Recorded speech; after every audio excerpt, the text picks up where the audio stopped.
Hello, this is Pauline Jennings. Welcome to Musician Talk. Violinist Rolf Haas is fearless, says the Minneapolis Tribune, and he is my guest today. As a musician who thrives on taking risks, Rolf combines virtuosity and an expansive sound palette when playing concerts all over the world as soloist, recitalist, and chamber musician. He currently plays in the St. Paul Chamber Orchestra and has performed with other orchestras around the world. Rolf has recently been featured on National Public Radio's Performance Today. He is also a respected hip-hop artist. His former group, Nocturnal Unit, has been featured on The Current and has been in regular rotation on 98.2 The Beat in LA. Their songs and records combined compositional techniques of conversational chamber music with the sonic palette of hip-hop and hardcore punk. Currently, he is building the framework for 13 Odd House, a name and place, website, and more, through which he can release new creative projects, including his first film, House of Mysterious Secrets, a recital and storytelling movie experience. He has an audio version of this project that will air on KYMN on Friday, May 21st at 9 a.m. Let's get to know the artist behind all this creativity and talent. Let's talk to Rolf Haas.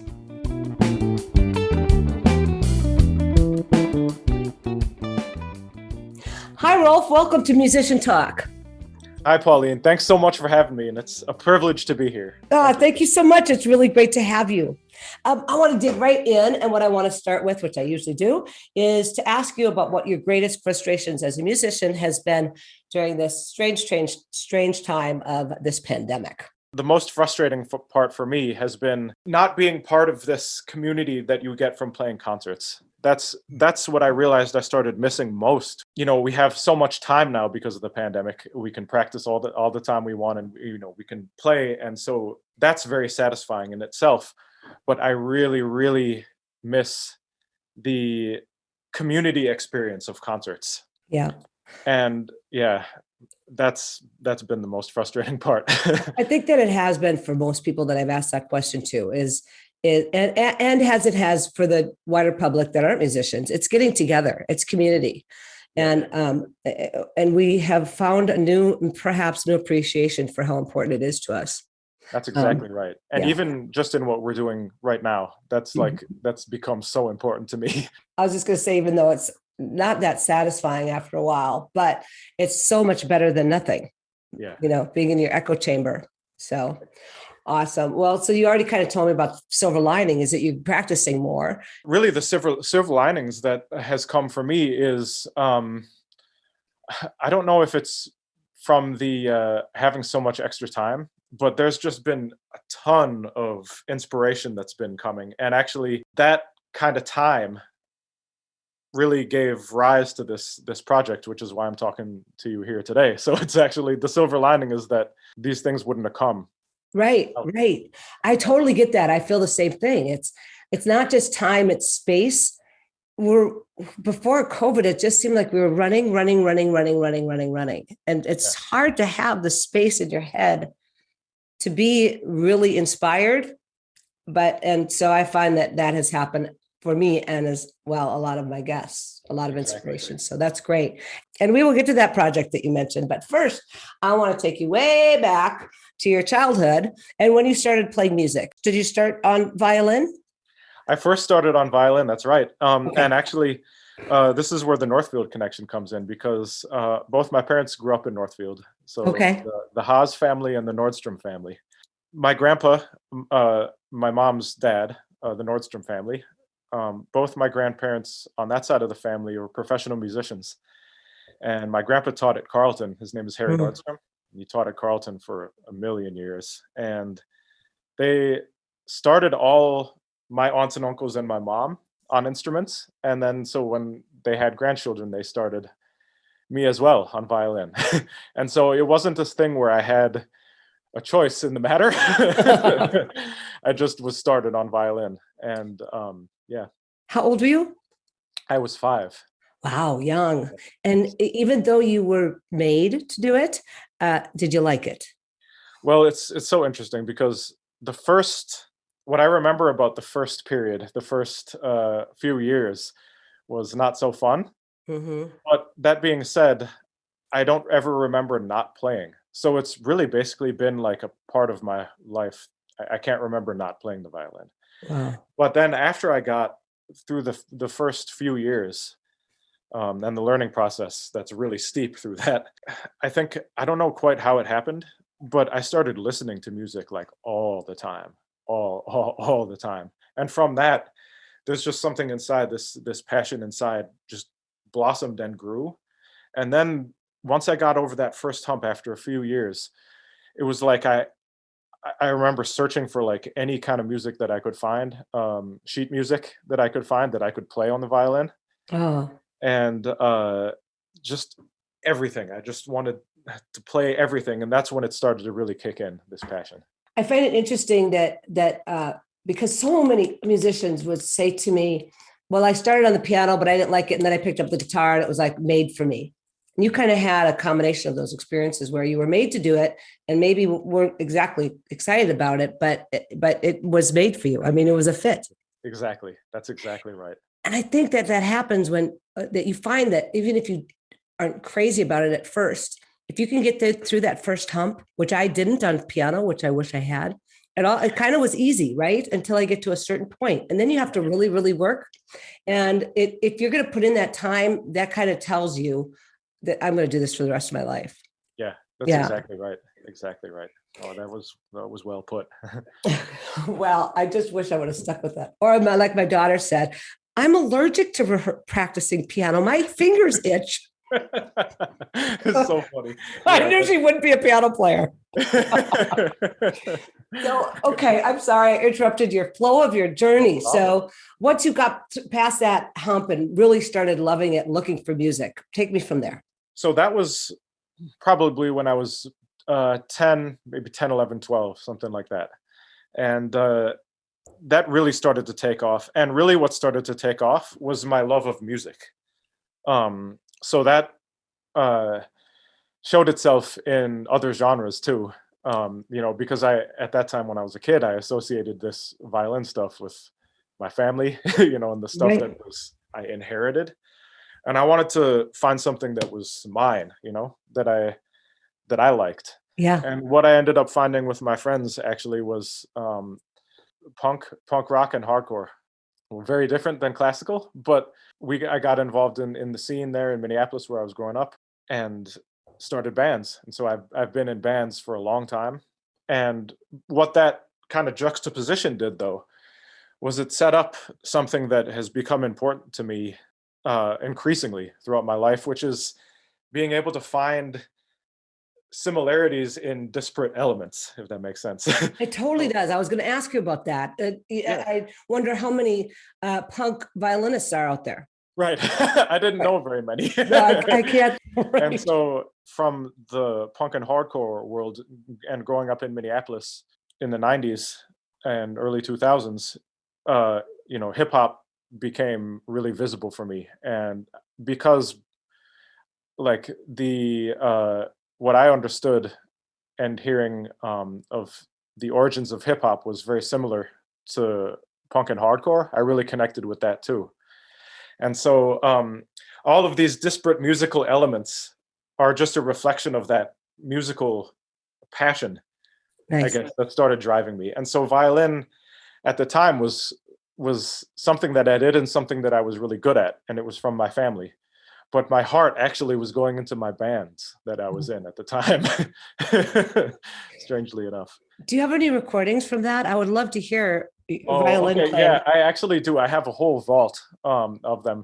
Okay, well, I'm just dying. I feel like we really need to get a little bit of a recording here so we can give a sample to the audience of what this sounds like of the violin playing hip hop or punk and or hardcore, which I would like you to define. So hardcore is actually it's just a shortened version of hardcore punk.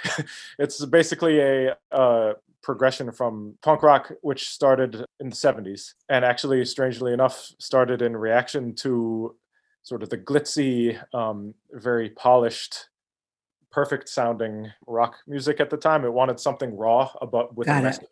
Got it. Yeah. And hardcore was basically just an extension of that became more like fast and and aggressive. So Understood. Hardcore. Okay, But thank you in for that. hardcore, the message, it's really like about the passion behind it and the message and the ability for anyone to really do it. It's like not technically complicated music. Oh, interesting. I didn't know that part. So it's there's not really like stardom with that, it's like we're all in this together kind of a thing. I like that. Great sentiment to build a genre of music on. After the interview, Rolf did send me a sample of his hip-hop violin mixed with traditional music playing with his band Nocturnal Unit. This is a track off their first album, written during a citywide riot in Barcelona when Rolf was visiting there. Here it is. Enjoy. Oh, and after the song, we'll just continue on with the interview.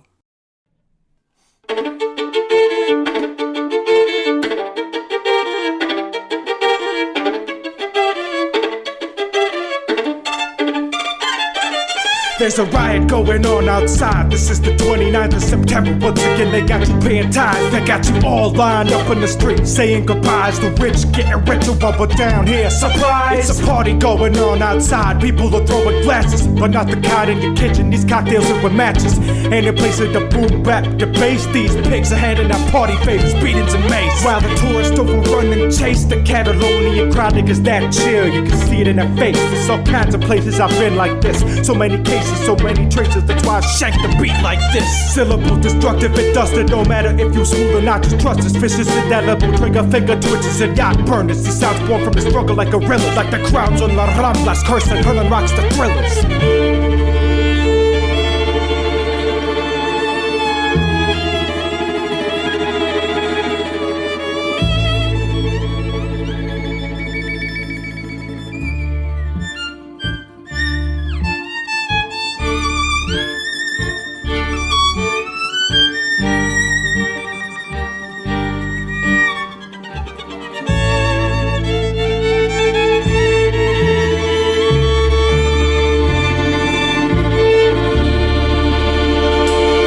Going on outside and all I see is you. All of the love, the hate, heaven you put me. Fire bombs thrown out in the streets. All I can think of is how your eyes shone when I told you I loved you. You started to cry, there's tear gas assaulting the people outside. They're crying too, survive, survive. I wonder what it would be like if I blew a hole in your chest. AR-1, 5 shots fired, survive or die. There's a riot going on outside, you can take what you want. You stole my heart and then ripped it apart. Tore it to shreds like fabric, ecstatically savage. I ravage your body, I tell you what I want. Fire hose, hype me up with your love, shut me down. These pigs is enemies, it's a war, not after y'all go now. It's a war on Gran Via, it's a war with you puta. Through all the smoke, screams and fire, I'm missing you from Barcelona.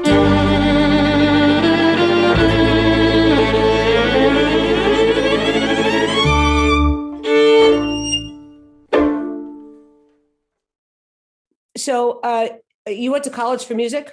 I did. Back to the journey. These were both sort of parallel progressing paths. Okay.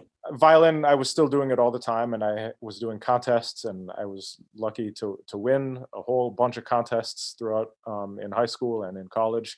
And I went, my path was laid out pretty much through violin. So I went to the University of Minnesota for violin. And interestingly enough, I had gotten into a bunch of other schools like conservatories that were very, very good with violin. But for some reason, I rebelled and was like, no, you can see from what I said about hardcore, I want to like have a life experience Sure. of some people who maybe aren't musicians. And I don't know, it was a weird kind of reverse rebellion to be normal. Right. What do you feel about that decision? I was not mentally ready to go so heavy into classical, not just into classical, into that world with I wanted to break all those expectations. Understood. That was my sort of rebelliousness. I think actually it's made things more difficult for me in terms of my career, but I don't think I would trade it, because what I've gained from it is, like we were talking about, that being able to connect between disparate elements. And that's really, become like an important thing to me in my life, you know? Sounds like it. And it sounds like what you're talking about perhaps is that a little bit of elitist attitude that you didn't want to buy into. That's exactly right. Yeah. That's exactly right. And here for that. So, okay. Now let's dig into, there's so much to talk about here. You studied with some great people and you've got awards and all this, but I really want to dig into and keep time here for this project that you're working on now. Great. What is this? Let's see, 13 Odd House. What is that? Yeah. And what does it have to do with the project that you're working on right now? So through all of those bands that I had done, that was really like my heart. I was writing all the songs, and for some reason at that same time, violin was something I was good at, but I thought it was like something that I couldn't have a voice through. I felt like it was someone else's voice. Like I had to copy what someone else was doing in order to be accepted. I was very, passionate to make my own music. But I had an awakening with that about 5 years ago, as far as violin goes. And it was actually right around the time when my band, which was called Nocturnal Unit, ended. The band that I had for the longest. And I realized that I was shutting myself off to like so much of the possibilities in classical. And actually part of me not getting as much enjoyment as I do now out of the classical music and classical repertoire and playing the violin is that I wasn't putting all my heart in it, and I didn't know how. I started to know how. I started to figure out how to know how in the last period. Okay, so let's dig into that. I don't want to take too much of a tangent, but that's so beautiful. How did you figure that out? How did you learn how to do that? Well, because it was actually sort of from deprivation. I didn't have the outlet that I normally had. Okay. And so from that, the outlet of the band that I normally had. And from that, I had to do a lot of soul searching, and I was trying to get my violin career up, off and running. And it was, I was encountering some difficulties, and I realized that I had some gaps in my knowledge, as far as, classical music is concerned and style. Mm-hmm. And so I tried really hard to just learn everything I could about that. And through that learning process, I started to realize how much freedom there is in classical. Yeah, like for an individual voice. Mm-hmm. And not just freedom for an individual voice, but that actually that's when this kind of music and anything really in life is the most meaningful, when it's something honest and an honest expression. Yes. And so it came from hardships and from deprivation, really. Well, that's the motivator, or that was maybe you'd call it motivator, but the how you learned to be able to speak that language wholeheartedly is through education. Exactly. You taught yourself, right? Through education. And it brought me back really interestingly to how I felt, how I explained it after I got over that first hump. Nice. Like I felt that same way, where it just like I had this passion for music, and I was able to put myself into it and apply my soul into this. Awesome. It made such a difference. And so, through this pandemic, a lot like with the band, I didn't have a chance to, I wasn't playing with the St. Paul Chamber Orchestra every week, and I wasn't doing concerts all the time, and I just was there. We were all just existing in our place. Right. And I practiced a lot that year. I learned a whole bunch of new pieces, and actually I came down to Northfield again a lot because my grandpa lives alone now, and I wanted to be there for him. Yeah. Nice. During the pandemic. And so and he still was teaching me at the time. Oh, he's 97, if you can believe it. Oh, yes. Yeah. He was still teaching me at the time. He lives up on 5th Street. Wow. And so I had developed this repertoire through working with him, and just through that pandemic year, like 2020. Mm-hmm. And right around the end of the year, I wanted to do a recital, but I always, like so many, artists and so many musicians have the thought of, why do people need to hear me do that? You know? Okay. And that's been a stopping point for me. That's kept me from doing it more than it should. I'm trying to get beyond that. You need more of an ego. Yeah, exactly. And so then, what I thought is that I absolutely, well, another thing I did during the pandemic time was I took a class on rhetoric and public speaking. Okay. From this online Harvard class that they were offering because of the pandemic for free. Wow. And I discovered that I absolutely loved speaking. And then I actually got an amazing opportunity and honor of winning the Young Alumni of the Year for my high school, which was Blake. Wow. And I got a chance to give a speech Nice. through that. And I just loved speaking. Oh, good. What a great thing to find out. Yeah. And there was, again, so many parallels between being a musician and speaking. Like, they informed each other. Like, hardcore had informed my classical, and classical informed hardcore and stuff. Yeah. In my early years. Well, there's something to be said about improvising when you're a speaker. If you know the concept in music, you can apply it to exactly speaking and acting too. Yeah. Exactly. And so I was driving one day, and when you're on a long drive and your mind just goes, that happened here. And I came up with, what, I can speak in this recital. That's what I can do. And that's different, than just a recital. And that's something uniquely I can bring to the table. And so I started to run with that idea.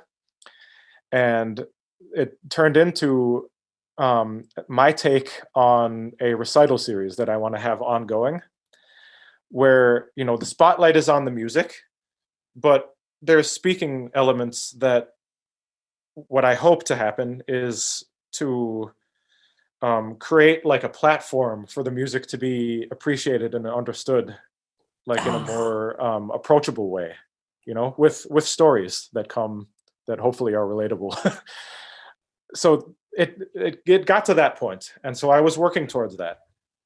But like I said at the beginning, with this pandemic, that missing of a community element, I started to really, feel that. And I was like, how can this thing that I'm doing bring people together? And so I was thinking, mulling it over in my head. And because we're doing everything, virtually now, and it's so technological or technology oriented, the thing that popped into my mind was when we were kids, or when I was a kid, and when we were kids, going to the movies, how much of a community element that was. And so I thought, what, if I can present this, what I do, music, and what my passion is, music, if I can present it in a way that frames it in a unique perspective, but in a movie format, that actually can be my offering towards bringing people together. Awesome. And that's where this idea of a somewhat new genre of having it be like a straight up classical recital, but having other elements in it. It's kind of like when you go to I'm thinking of like choir concerts that I would go to at the high school or at St. Olaf, that they would have the notes about the composer, but a very dry, almost always pretty dang dry. And I love this idea of you telling stories about the composer, having the person come to life. And so you're telling stories about the composers that you're playing. And one of those composers is Bach. Why don't you tell us about this? Because we're going to listen to this Bach piece first, and then we'll talk more about the project. Well, this piece is from Bach's first partita written for solo violin, and it was written in 1720.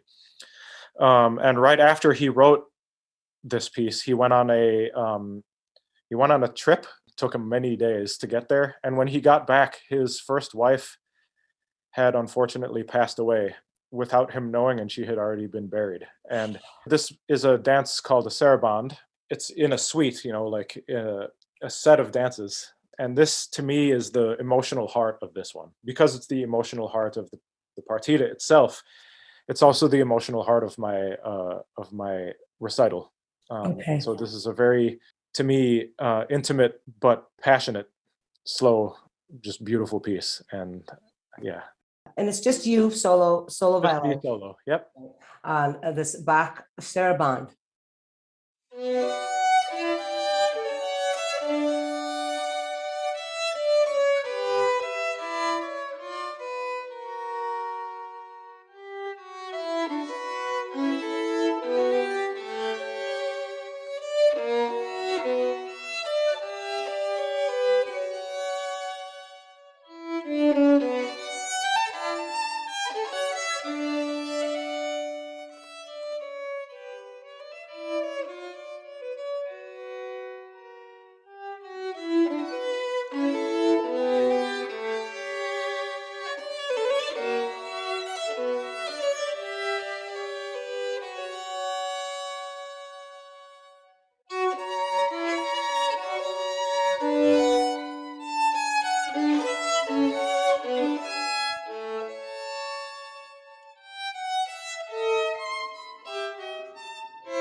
This is Pauline Jennings, and you are listening to Musician Talk. My guest today is Rolf Haas, a violinist extraordinaire, and you just heard him play the Sarabande from Bach's Partita No. 1 for solo violin, which is one of the songs in his new movie project called House of Mysterious Secrets, an audio of which will air on KYMN at 9 o'clock a.m. on Friday, May 21st. Tender is the word that just I think of when I heard this. So it's beautifully played. Oh, beautifully played. Thank you. I appreciate it. Yeah, no, it's a very meaningful piece, this. And it as far as the arc of the story, I don't want to give too much away about the story, but it's the emotional heart of the story arc of recital thing called House of Mysterious Secrets. That's right. We didn't name it. The House of Mysterious Secrets. I love that name. And thank you for sharing the heart of it with us. And it was great to start with the heart because, what better place is there to start? So I'm not sure where this Bach piece ends up in the chronology of the show that you're doing, but there's many more pieces along with your stories. So why don't you tell us a little bit more about it? Of course, you don't want to give it all away, like you said. But we have a couple more pieces that we want to play too. So why don't you set those up? What I did in terms of writing this whole script, the arc of House of Mysterious Secrets, is I went into the music and tried to find elements that were meaningful to me, stuff that can be applied to our lives now. And what I ended up finding was this music deals a lot with variation and repetition. What I took from the music is like, it reminded me of how we all have, our memories, and sometimes they can almost like comfort us into, not complacency, but into trying to always find what was in the past. Oh, nice. Yeah. And like that reminded me of this pandemic because, it seems like we're all trying to get back to something that was. But sometimes those memories that can pull us back and hold us back can also drive us forward to something new. And that's what this whole movie, the stories are based on, is those moments when we're left with a choice, either to like retreat or withdraw, or go out and dare to try to do something new, to try to make something new. Yeah, not letting your baggage stop you. Yeah, exactly. I like that. Setting up the next Bach, in this partita, there's a set of 4 dances, of which the saraband is one, and of which another one is the corrente. And with each dance, there's what's called a double. So it's a variation based on it. Okay. And what we're going to hear now is the double, the variation based on that. And it looks back to the dance, but yet is different, very different, and has really new elements. It is really different. And let me tell you, I mean, this is just, woo, baby. I won't say anything more than that. Let's take a listen.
See what I mean? Okay, I have to ask you, how do you practice? I mean, I know repetition is part of it, huge part of it, but what else do you have to do when you practice in order to play something like this with just so fast, so many notes?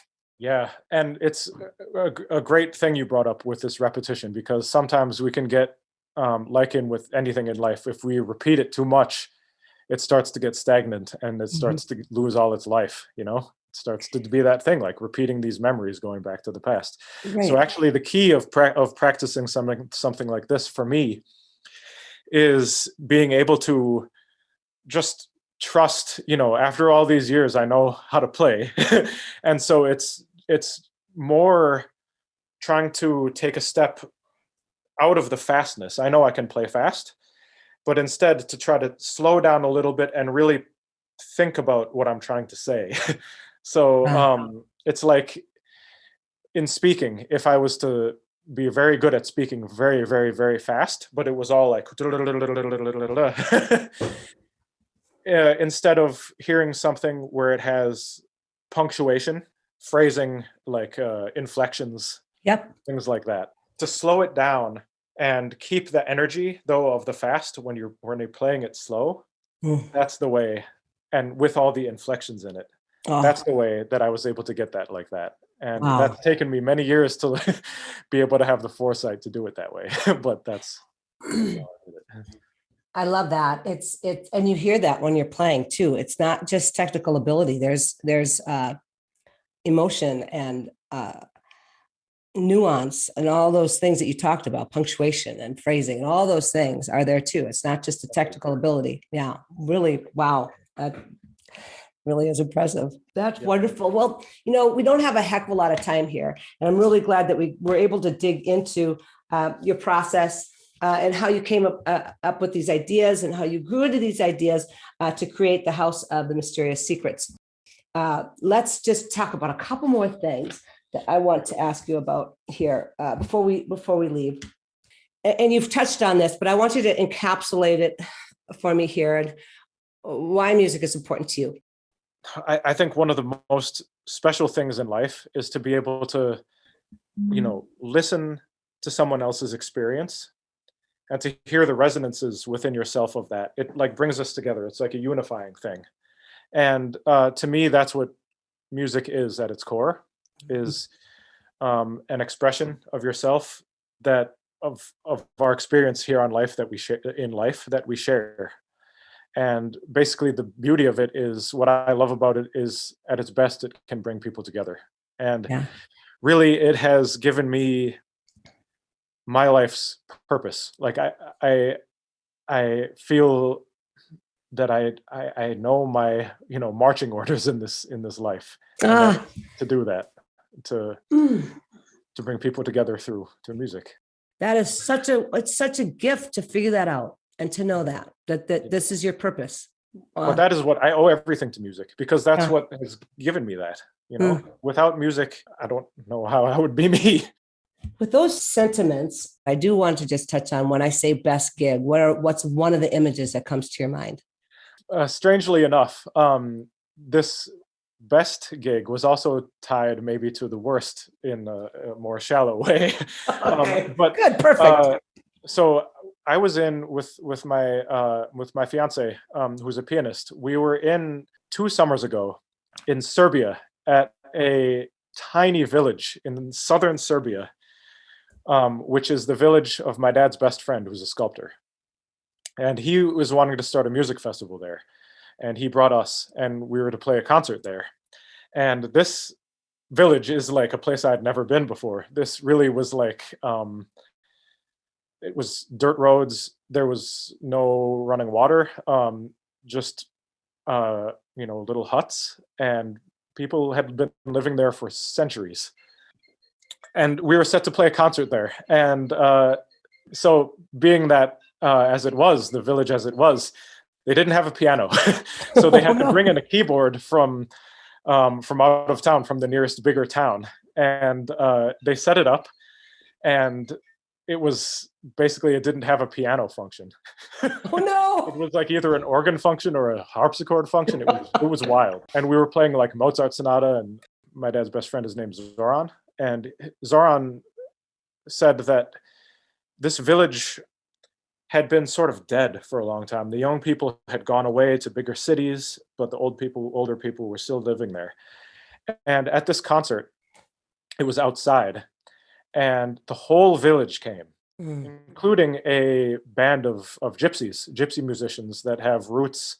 They learned it from their ancestors, and that goes back unbroken for centuries. Mm-hmm. I've never seen that kind of thing. Wow, no, and, right.